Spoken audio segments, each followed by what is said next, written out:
Assalamualaikum warahmatullahi wabarakatuh. Halo teman-teman, saya Inginata Taskia Lubis. Saya mahasiswa jurusan Hukum Ekonomi Syariah.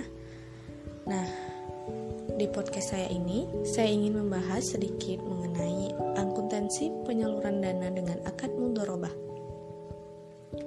Nah, mudharabah yaitu akad kerjasama usaha antara dua pihak atau bisa dikatakan partnership, di mana ada pihak pertama yaitu sebagai pemilik dana atau shahibul mal yang berkewajiban menyediakan seluruh dana dalam suatu bisnis, dan ada pihak kedua yaitu mudharib atau sebagai pengelola dana.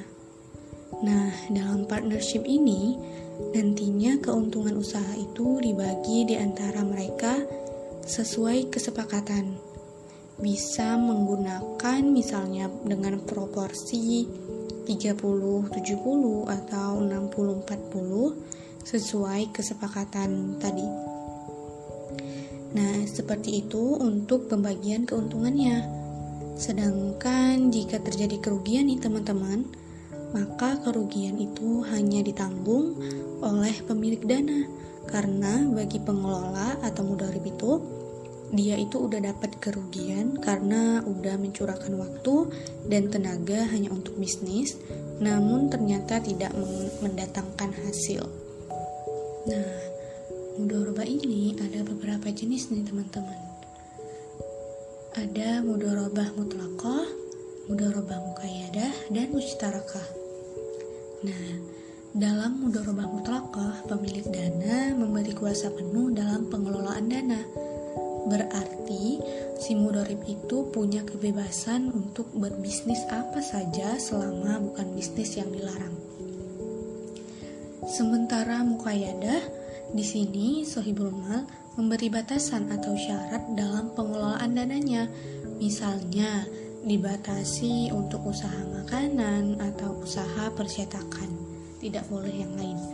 Tetapi tetap shahibul mal tidak ikut campur dalam pengelolaan dana karena udah diserahkan sepenuhnya kepada mudharib.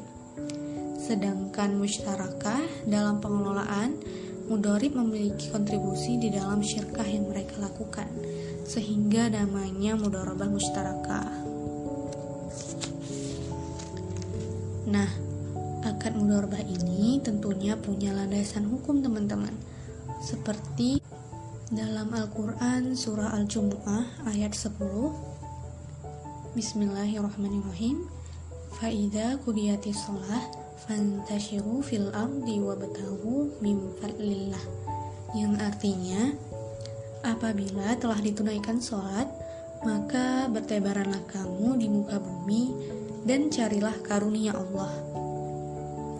Dan juga dalam hadis riwayat Ibnu Majah nomor 2280 dalam kitab At-Tijarah, yang artinya dari Shalih bin Syuhaib radhiyallahu an, bahwa Rasulullah Shallallahu alaihi wasallam bersabda, 3 hal yang di dalamnya terdapat keberkatan: jual beli secara tangguh, muqaradah atau mudharabah, dan mencampur gandum dengan tepung untuk keperluan rumah, bukan untuk dijual. Oke teman-teman, segitu dulu ya pembahasan tentang akuntansi dengan akad mudharabah ini. Semoga bermanfaat ya. Oh ya, terima kasih buat yang udah ngedengerin podcast ini sampai akhir ya teman-teman. Wassalamualaikum warahmatullahi wabarakatuh.